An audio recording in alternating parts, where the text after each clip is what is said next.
নমস্কার নমস্কার নমস্কার নমস্কার নমস্কার নমস্কার নমস্কার নমস্কার নমস্কার নমস্কার আপনাদের সবাইকে সবাইকে সবাইকে নমস্কার জানাচ্ছি।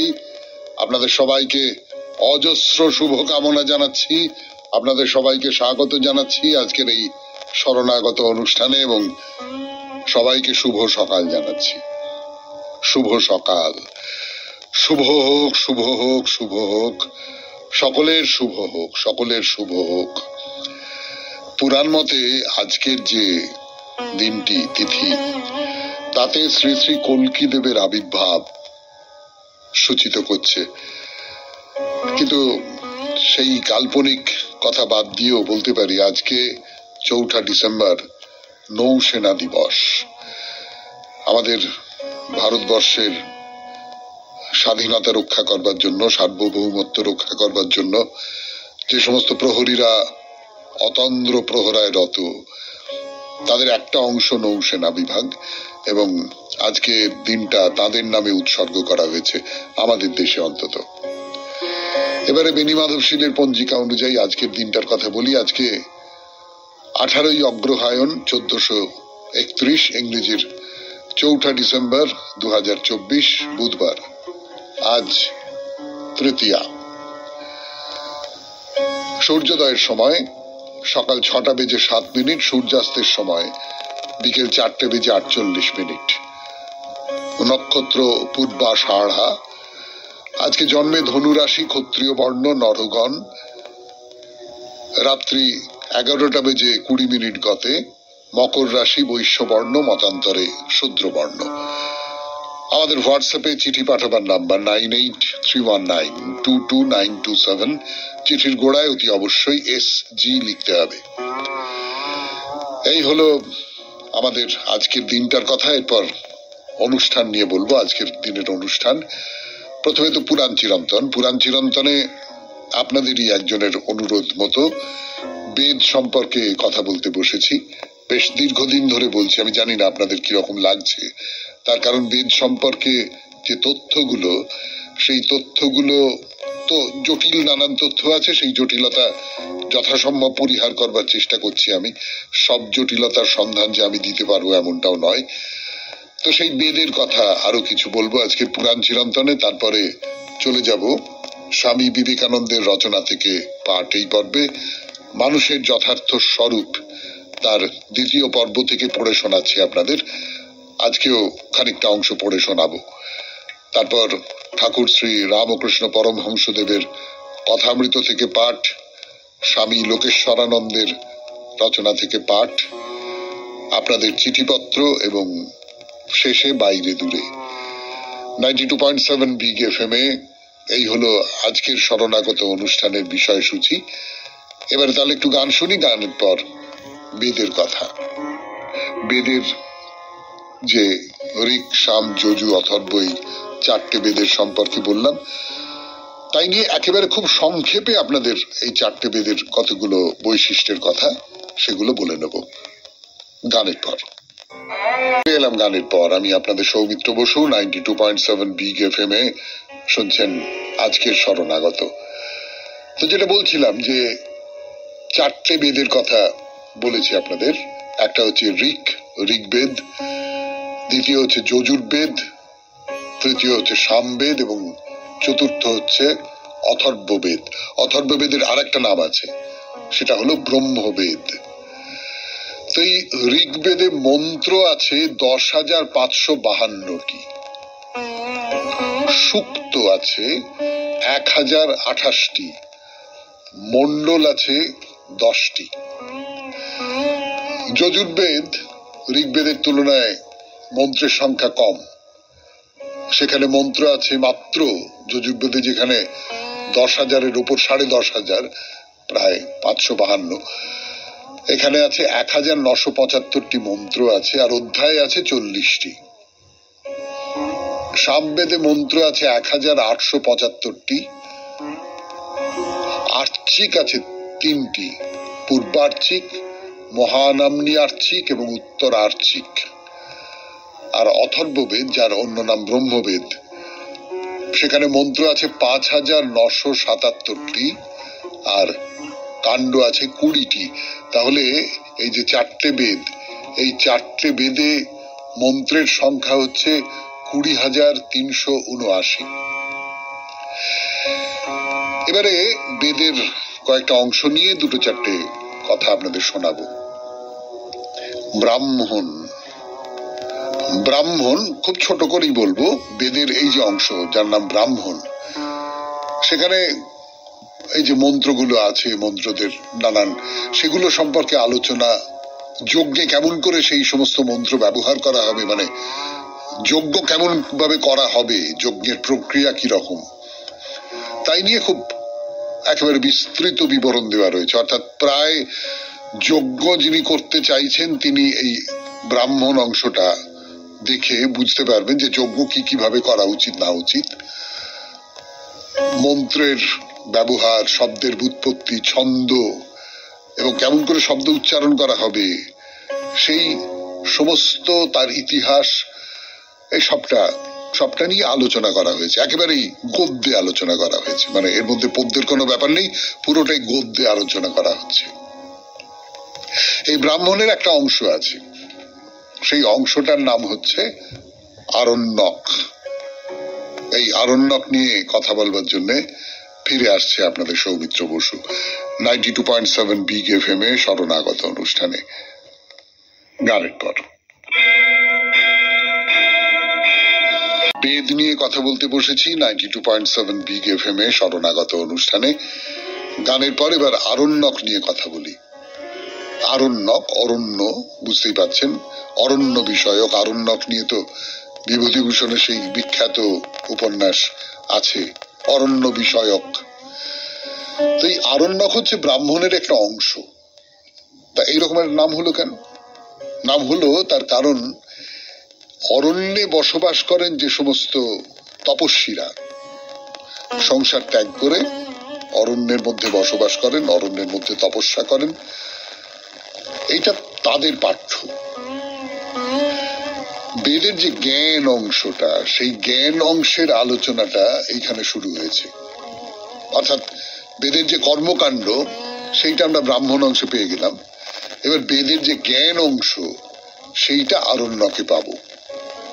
অর্থাৎ কেমন করে আপনার আত্মোপলব্ধি ঘটবে, কেমন করে আপনি ধ্যান করবেন, কেমন করে আপনি উপাসনা করবেন, তার কথা বলা হয়েছে এই আরণ্যকের মধ্যে। একটা কথা মনে রাখবেন যে এই আরণ্যকও কিন্তু ব্রাহ্মণের মতোই গদ্যে লেখা। অর্থাৎ এখানেও কিন্তু গদ্যে নির্দেশ দেওয়া হচ্ছে যে তুমি এইগুলো কেমন করে করবে। তো কেউ কেউ মনে করেছেন যে অরণ্যে যেহেতু রচিত হয়েছিল, অরণ্যে রচিত হয়েছিল বা অরণ্য সম্পর্কে, মানে অরণ্য আছে এর মধ্যে আর কি, অরণ্য বিষয়ক, অরণ্যের মধ্যে গিয়ে এই তপস্যা, সেই জন্য এর নাম আরণ্যক। আবার আপনারা তো জানেন, এর আগে আমরা আলোচনা করেছি যে সংসারে থাকলেন, তারপরে বানপ্রস্থে চলে গেলেন, বানপ্রস্থে তো অরণ্যে চলে যাবেন, সেই বানপ্রস্থে কেমন করে দিন কাটাবেন সেই সমস্ত নিয়ে কথা বলা হয়েছে বলেও এর নাম আরণ্যক। আর শেষ যে পর্বটি খুব গুরুত্বপূর্ণ, সেটি হচ্ছে উপনিষদ। উপনিষদ একটা অসাধারণ গ্রন্থ, এবং সত্যি সত্যি এই বেদের মধ্যে এই উপনিষদের যে অংশটা, এই অংশটাই হচ্ছে ভারতীয় দর্শন শাস্ত্রের একেবারে মূল প্রাথমিক যে ভাবনা, সেই ভাবনাটা উপনিষদের মধ্যে দিয়ে প্রকাশ পেয়েছে। সেটা হলো বেদান্ত উপনিষদ, তাকে অন্য নামে বলা হয়। যারা হিন্দু ধর্মাবলম্বী তারা বিশ্বাস করেন উপনিষদগুলোতে সর্বোচ্চ সত্য হচ্ছে স্রষ্টা বা ব্রহ্মের প্রকৃতি এবং মানুষের মোক্ষ বা আধ্যাত্মিক মুক্তি লাভের উপায়, এইটা বলা হয়েছে উপনিষদে। তো এই হলো মোটামুটি ভাবে বলতে পারি বেদ সম্পর্কে খানিকটা আন্দাজ। বেদ নিয়ে হয়তো আরো 2-1টা কথা বলবো, কিন্তু আজকে আর নয়, আগামীকাল 92.7 বিগ FM এ শরণাগত অনুষ্ঠানে। এখন একটু গান শুনি, গানের পর স্বামী বিবেকানন্দের রচনা থেকে পাঠ। মানুষের যথার্থ স্বরূপ দ্বিতীয় পর্ব। এরপর ফিরে এলাম 92.7 বিগ এফএম এ। শরণাগত অনুষ্ঠান শুনছেন। স্বামী বিবেকানন্দের রচনা থেকে পাঠ। রচনার নাম মানুষের যথার্থ স্বরূপ। পড়া শুরু করি গতদিন যতটা পড়েছিলাম তারপর থেকে। তখনই মানুষ নির্ভয় হইয়া যায়, তখনই মানুষ মুক্ত হইয়া যায়। তখন সব ভ্রান্তি চলিয়া যায়, সব দুঃখ দূর হইয়া যায়, সব ভয় একেবারে চিরকালের জন্য শেষ হইয়া যায়। তখন জন্ম কোথায় চলিয়া যায়, তাহার সঙ্গে মৃত্যুও চলিয়া যায়। দুঃখ চলিয়া যায়, তাহার সঙ্গে সুখও চলিয়া যায়। পৃথিবী উড়িয়া যায়, তাহার সঙ্গে স্বর্গও উড়িয়া যায়। শরীর চলিয়া যায়, তাহার সঙ্গে মনও চলিয়া যায়। সেই ব্যক্তির পক্ষে সমুদয় জগৎই যেন অন্তর্হিত হয়। এই যে শক্তিরাশির নিয়ত সংগ্রাম, নিয়ত সংঘর্ষ, ইহা একেবারে বন্ধ হইয়া যায়। আর যাহা শক্তি ও পদার্থ রূপে, প্রকৃতির বিভিন্ন চেষ্টা রূপে, যাহার দ্বারা স্বয়ং প্রকৃতি রূপে প্রকাশ পাইতেছিল, যাহা স্বর্গ, পৃথিবী, উদ্ভিদ, পশু, মানুষ, দেবতা প্রভৃতি রূপে প্রকাশ পাইতেছিল, সেই সব এক অনন্ত, অচ্ছেদ্য, অপরিণামী সত্তা রূপে প্রতিভাত হয়।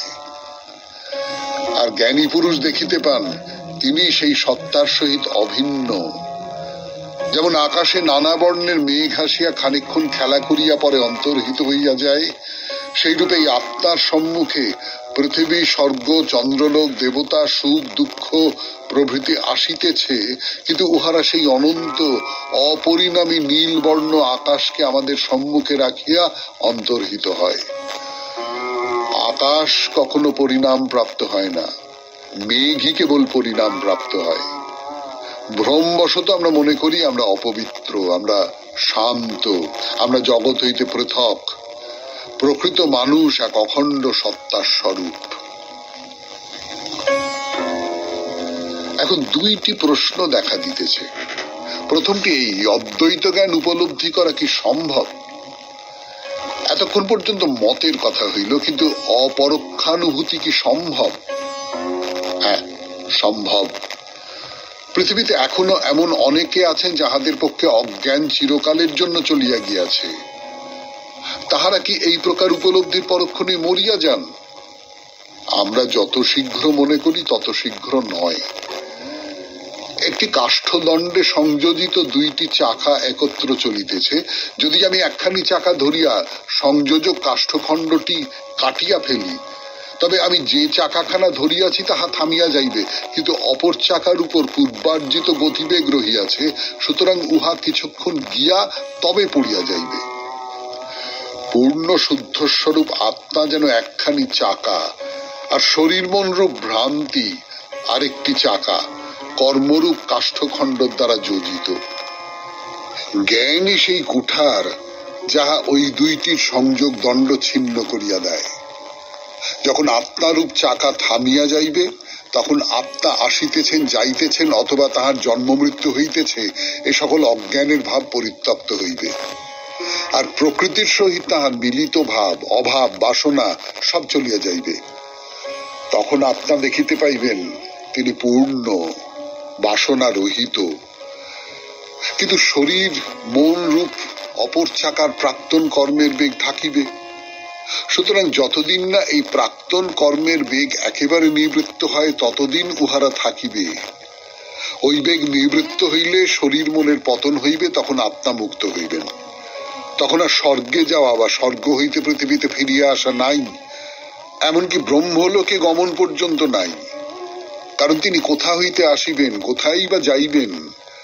যে ব্যক্তি এই জীবনেই এই অবস্থা লাভ করিয়াছেন, তাহার পক্ষে অন্তত 1 মিনিটের জন্য এই সংসার দৃশ্য পরিবর্তিত হইয়া গিয়া সত্য প্রতিভাত হইয়াছে। তিনি জীবনমুক্ত বলিয়া কথিত হন। এই জীবনমুক্ত অবস্থা লাভ করাই বেদান্ত সাধকের লক্ষ্য। শুনলেন স্বামী বিবেকানন্দের রচনা থেকে পাঠ। 92.7 বিগ এফএম এ শরণাগত অনুষ্ঠানে এবার গান।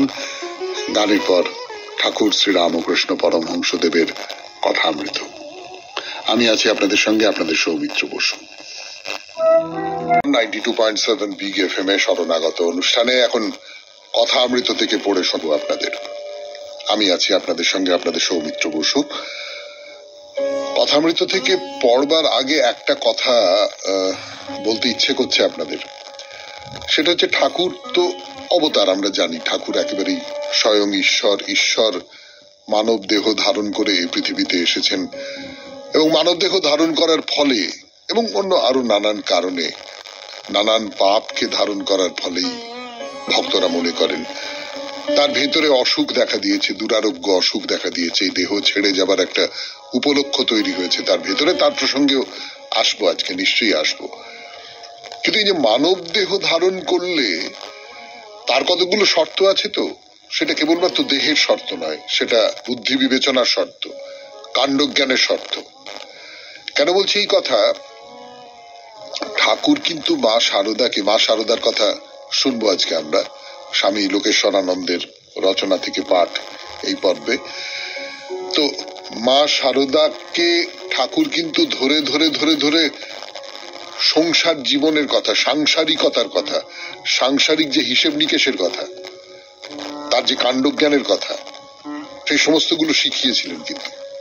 এবং নিজেও কিন্তু খুব সতর্ক ছিলেন। এমন নয় যে আলা ভোলা একজন লোক যাকে ঠকিয়ে দেওয়া খুব সোজা, আমরা এরকম ভাবি, তো সেরকমটা নয়। আমি আপনাদের একটা উদাহরণ দিই, কথামৃত থেকেই একটা উদাহরণ দিই, মাস্টারমশাই মহেন্দ্রবাবু লিখেছেন, সেটা বলি। যে ঘরে কালী, চুনিলাল, মাস্টার, নবগোপাল, শশী, নিরঞ্জন সব ভক্তরা আছেন। তো ঠাকুর বলছেন যে একটি টুল কিনে আনবে এখানকার জন্য। কত নেবে? তো মাস্টার বলছেন আগে 2-3 টাকার মধ্যে, তখনকার দিনের কথা বলছি, 2-3 টাকা দাম হবে। তো শ্রীরামকৃষ্ণ বলছেন যে জল পিড়ি যদি 12 আনা, ওর দাম অত হবে কেন? ভাবুন, তক্ষুনি কিন্তু একদম সাংসারিক যে একটা তুলনা, সেই তুলনাটা তার মনে চলে এলো যে জল পিড়ি যদি 12 আনা হয় তাহলে একটা টুলের দাম 2-3 টাকা হবে কেন? তো মাস্টার বলছেন বেশি হবে না, ওরই মধ্যে হয়ে যাবে। আচ্ছা, কাল আবার বৃহস্পতিবার বার বেলা, তুমি 3টের আগে আসতে পারবে না? মাস্টার বলছেন যে আগে আসবো। তো আমি বলছি কিরকম সতর্কতা আছে আর কি জিনিসের দাম টাম সম্পর্কে। একজন ভক্ত একটা কড়াই কিনেছে, কড়াইটা ফুটো, উনি বলছেন দেখে নিবি না? এই কি কথা? সংসারের মধ্যে তুমি যদি থাকো তাহলে সংসারের যে শর্তগুলো সেইগুলো তোমায় মেনে চলতে হবে। তো 92.7 বিগ এফএম এ শরণাগত অনুষ্ঠান শুনছেন, কথামৃত থেকে পাঠ। ফিরে আসছি গানের পর। অসুখটা ঠাকুরের হয়েছে, যেটার কথা বারবার করে উঠে পড়ছে, কথামৃতের মধ্যে উঠে পড়ছে, আমাদের কথাবার্তার মধ্যে উঠে পড়ছে, ক্যান্সার হয়েছে। তো দুরারোগ্য অসুখ, খুব কষ্ট পাচ্ছেন, খুবই কষ্ট পাচ্ছেন। তো ঠাকুর মাস্টার কি বলছেন, আচ্ছা এই অসুখটা কতদিনে সারবে? তো মাস্টার কি আর বলবেন, তিনি তো জানেন সবটা। ওই প্রবোধ দিচ্ছেন, যেমন করে বাচ্চা ছেলেকে আমরা প্রবোধ দিই সেই রকম করে, যে একটু বেশি হয়েছে, দিন নেবে। কত দিন? তো মাস্টার বলছেন 5-6 মাস হতে পারে। এই কথায় ঠাকুর বালকের ন্যায় অধৈর্য হয়ে উঠছেন আর বলছেন বলো কি, আগে সবটা সারতে ওই রকম 5-6 মাস লাগতে পারে। তো তাই বলো। আচ্ছা, এত ঈশ্বরীয় রূপদর্শন, ভাব, সমাধি, তবে এমন ব্যামো কেন? আপনি ভাবুন, এই কথাটা কে বলছেন? না, ঠাকুর শ্রী রামকৃষ্ণ পরমহংসদেব এই কথাটা বলছেন যে আমি এত সব দেখি, এত সব ঈশ্বরের এত অনুরাগ আমার প্রতি, এত আশীর্বাদ আমার প্রতি, এত ভালোবাসা আমার প্রতি, আমার তাহলে এই ব্যামো কেন? তো মাস্টারমশাই তার নিজের মতন করে একটা ব্যাখ্যা করছেন। বলছেন আগে খুব কষ্ট হচ্ছে, কিন্তু উদ্দেশ্য আছে। কি উদ্দেশ্য? আপনার অবস্থা পরিবর্তন হবে, নিরাকারের দিকে ঝোঁক হচ্ছে, বিদ্যার আমি পর্যন্ত থাকছে না, নিরাকারের দিকে ঝোঁক হচ্ছে। এই কথাটা খুব তাৎপর্যপূর্ণ। মানে আমার কাছে অন্তত খুব তাৎপর্যপূর্ণ বলে মনে হয়েছে। আমি বলছি আপনাদের এই কারণে যে আমি যে পৃথিবীতে বাস করি সেই পৃথিবীটা আসলে সাকার পৃথিবী। চারপাশে যা কিছু দেখছি ভেবে দেখুন, সেই সমস্ত কিছুর মধ্যেই কিন্তু একটা আকার আছে, একটা অবয়ব আছে, একটা রূপ আছে। আমি মনে মনে যা কল্পনা করতে পারি, আমি যোগীদের কথা জানি না, সাধকদের কথা জানি না, খুব গভীর যে ধার্মিক মানুষ তাদের কথা জানি না, কিন্তু আমার আপনার মতন সাধারণ মানুষ আমরা মনে মনে যা কিছু কল্পনা করি তারও আকার আছে, তারও রূপ আছে।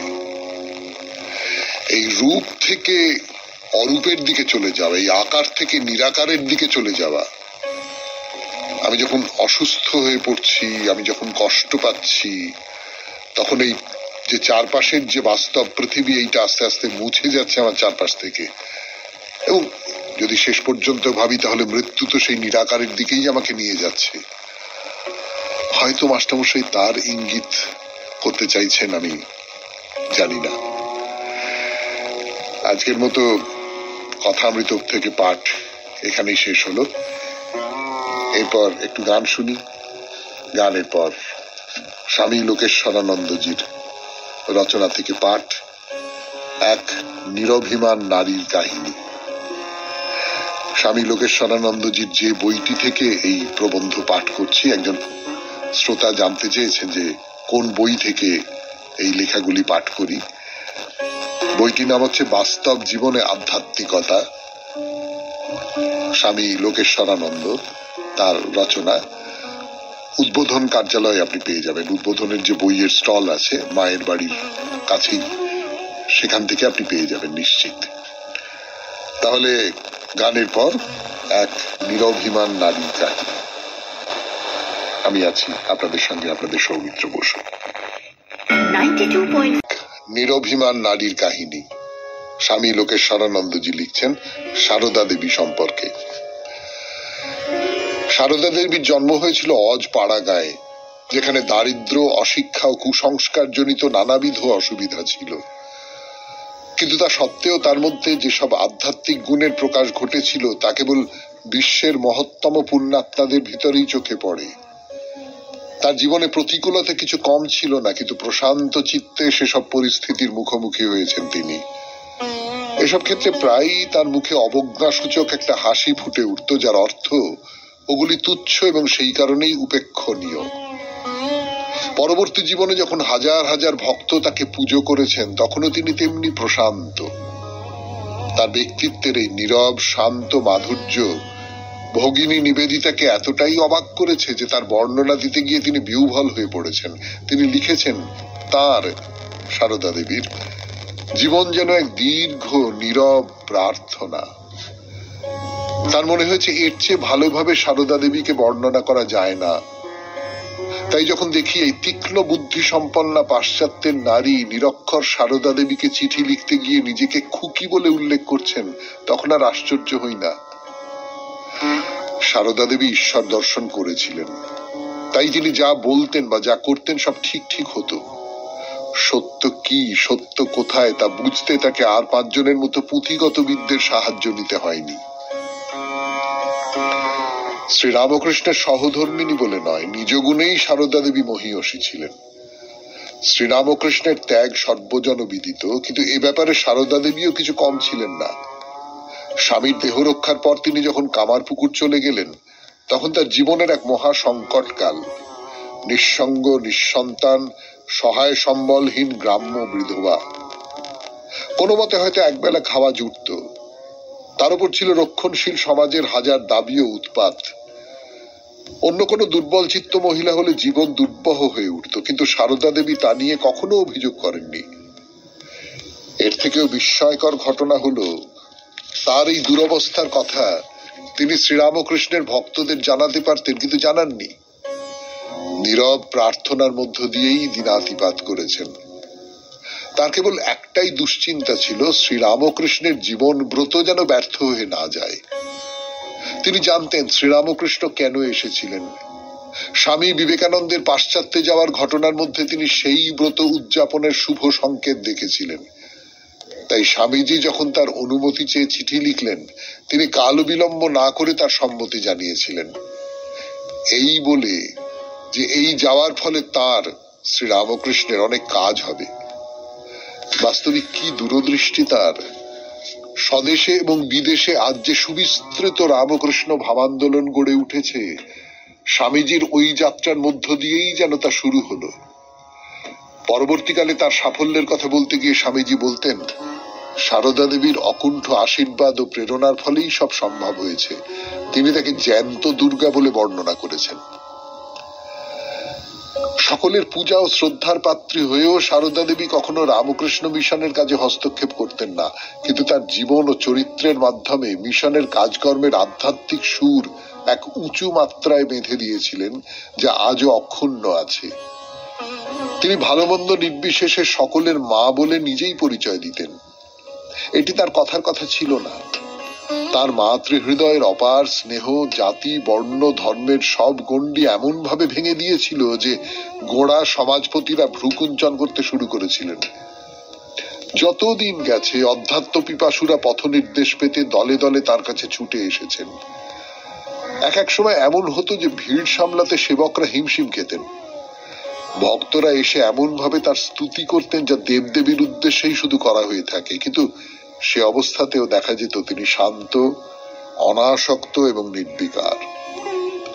যখন তিনি নিঃসঙ্গ অবহেলিত হয়ে দিন কাটিয়েছেন তখনও যেমন, যখন সকলের শ্রদ্ধা ও পূজা পেয়েছেন তখনও ঠিক সেই রকম। এতটুকু পরিবর্তন তার মধ্যে দেখা যায়নি। তিনি ধর্ম প্রচার করেননি, কিন্তু নিজের জীবনে ধর্মকে জীবন্ত করে তুলেছিলেন।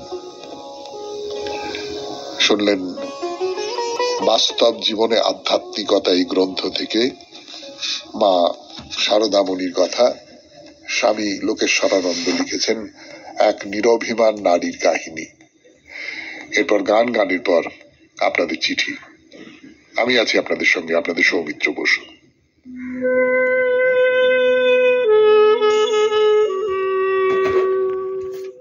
দুর্গানগর থেকে চিঠি লিখেছেন তপতি ভট্টাচার্য। পড়ে শোনাই সেই চিঠি। শ্রদ্ধেয় সৌমিত্র বাবু, কোনো ব্যাপারে একাগ্রতা তো নেই, শুধু কিছু শোনা বলে নয়, সবকিছুতেই। একে সকালবেলা তার উপর একটানা কিছু ধাতে নেই।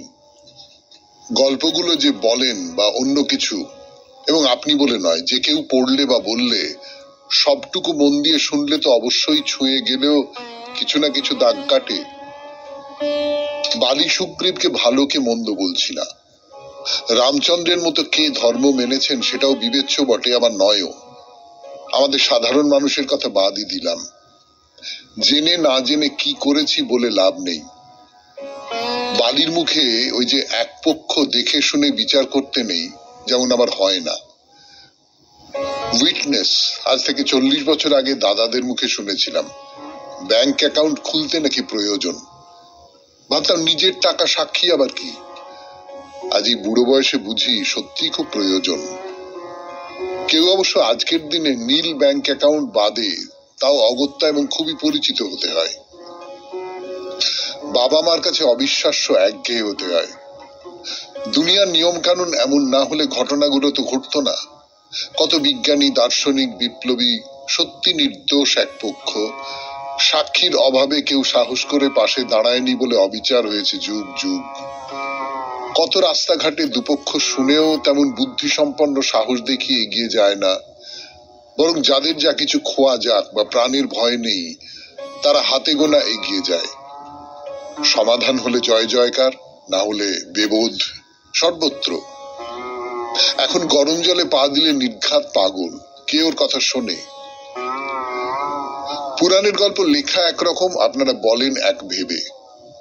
আমি কোন সেমিনারে চলে গেলাম, সাধারণ আমি আমার বাস্তবে মেলালাম। আমাদের নিয়েই তো চিরন্তন। ভুল হয়তো, দৌড় যে মসজিদ পর্যন্ত। হ্যাঁ, নিজের যোগ্যতায় কিছু করে সব পক্ষকে মানানো যায়, সেখানেই পৌরাণিক। শুধু পড়ে শুনে হয় না, প্রয়োগ দরকার। তবে এটা ঠিক কখনোই নিজের ব্যক্তিগত প্রকাশ করতে নেই। ভাই বোন বাবা মা নির্বিশেষে সবার কাছে বেকুব হতে হয়। পুরুষ দিবস গেল, সবার ক্ষেত্রে এটা প্রযোজ্য। সবাই রত্নাকর। বাল্মীকির নখের যোগ্য হতে পারলে সেদিন মূল্যায়ন।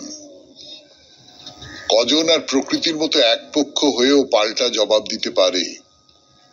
ছেলে মেয়ে নিজের পরের না ভেবে ভাবা দরকার সবার নানান সমস্যা ও ক্ষোভ। সেদিন ধর্ম অটুট। কিছু মনে করবেন না, অল্প বুদ্ধিতে যা বুঝি। নমস্কারান্তে তপতি ভট্টাচার্য, দুর্গানগর। ভগবান মঙ্গল করুন, সুস্থ রাখুন সবাইকে।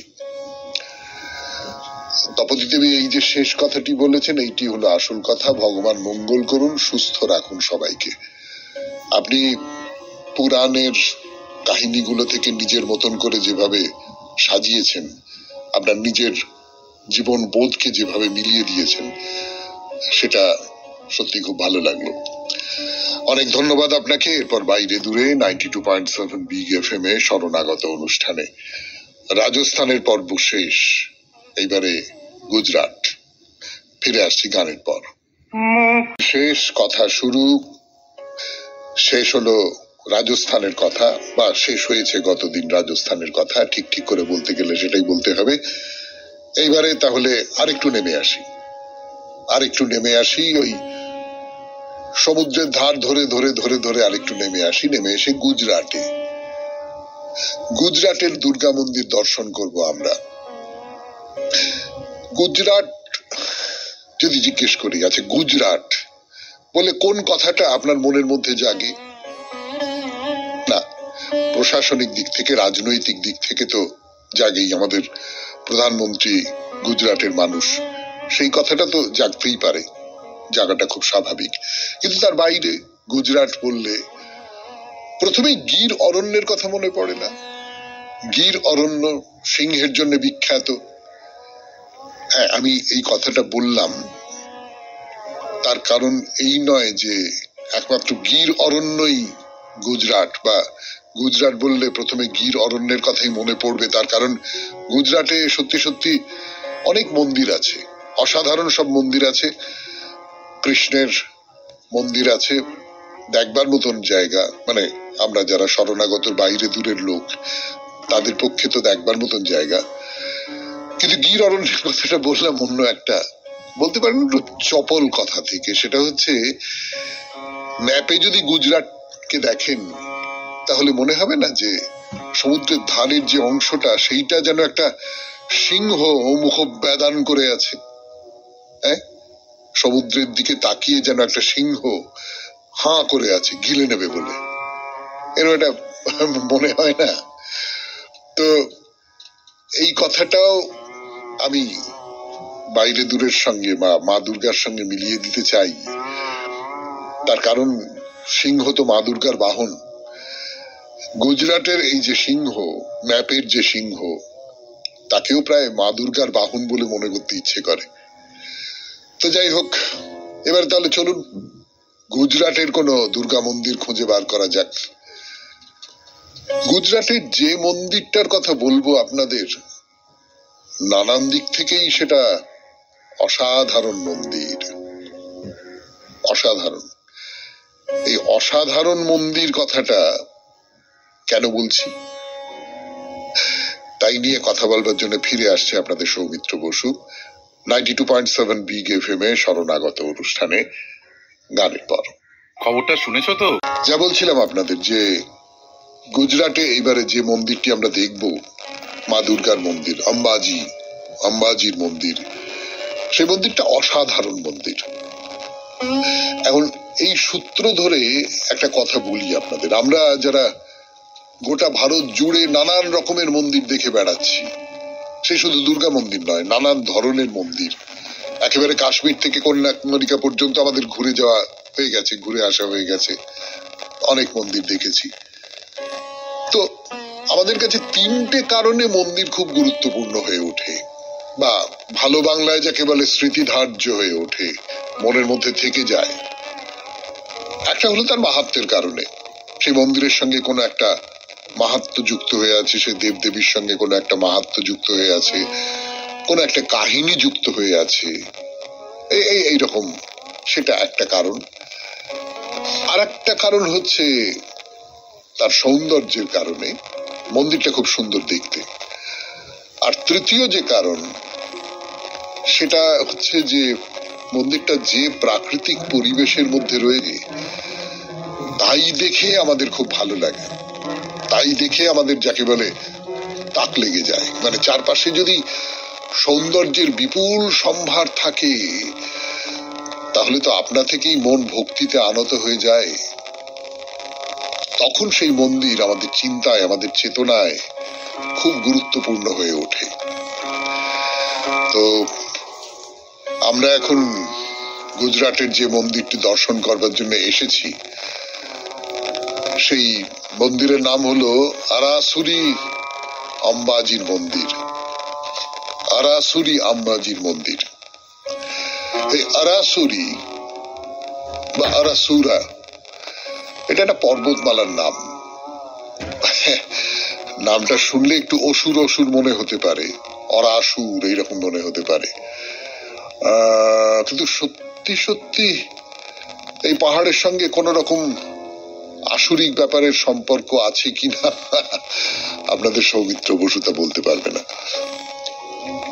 সে শুধু এইটুকু বলতে পারে যে আরাবল্লী পর্বতমালার একটি অংশ হচ্ছে এই পাহাড়, এই পাহাড়ের কথা এবং সেই পাহাড়ের মন্দিরের কথা বলবো আপনাদের, কিন্তু আজকে নয়। আজকের মতো শেষ করব শরণাগত। আমাদের হোয়াটসঅ্যাপে চিঠি পাঠাবার নাম্বার 9831922927। চিঠির গোড়ায় অতি অবশ্যই SG লিখতে হবে। কবিতা দিয়ে শেষ করব যেমন বরাবর করি, রবীন্দ্রনাথের কবিতা। আমি তো চাহিনি কিছু, বনের আড়ালে দাঁড়ায় ছিলাম নয়ন করিয়া নিচু। তখনও ভোরের আলস অরুণ আঁখিতে রয়েছে ঘোর, তখনও বাতাসে জড়ানো রয়েছে নিশির শিশির লোর। নূতন তৃণের উঠেছে গন্ধ মন্দ প্রভাত বায়ে, তুমি একাকিনী কুটির বাহিরে বসিয়া অসথ ছায়ে নবীন নবনী নিন্দিত করে দহন করিছ দুগ্ধ। আমি তো কেবল বিধুর বিভোল দাঁড়ায় ছিলেম মুগ্ধ। আমি তো কহিনি কথা, বকুল শাখায় জানি না কি পাখি কি জানালো ব্যাকুলতা। আম্র কাননে ধরেছে মুকুল ঝরিছে পথের পাশে, গুঞ্জন স্বরে দু একটি করে মৌমাছি উড়ে আসে। সরোবর পারে খুলিছে দুয়ার শিব মন্দির ঘরে, সন্ন্যাসী গাহে ভোরের ভজন শান্ত গভীর স্বরে। ঘট লয়ে কোলে বসি তরু তলে দহন করিছ দুগ্ধ, শূন্য পাত্র বহিয়া মাত্র দাঁড়ায় ছিলাম লুব্ধ। আমি তো যাইনি কাছে, উতলা বাতাস অলকে তোমার কি জানি কি করিয়াছে। ঘন্টা তখন বাজিছে দেউলে, আকাশ উঠিছে জাগি, ধরণী চাহিছে ঊর্ধ্ব গগনে দেবতা আশিস মাগি। গ্রামপথ হতে প্রভাত আলোতে উড়িছে গোখুর ধুলি, উছলিত ঘট বেড়ি কোটি তটে চলিয়াছে বধূগুলি। তোমার কাকন বাজে ঘন ঘন ফেনায় উঠিছে দুগ্ধ, পিয়াসী নয়নে ছিনু এক কোণে পরাণ নীরবে ক্ষুব্ধ। খুব ভালো থাকবেন, আনন্দে থাকবেন। নমস্কার।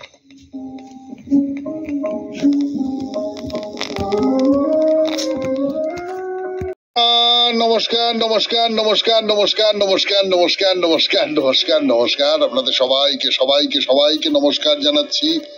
আপনাদের সবাইকে অজস্র শুভকামনা জানাচ্ছি। আপনাদের সবাইকে স্বাগত জানাচ্ছি আজকের এই শরণাগত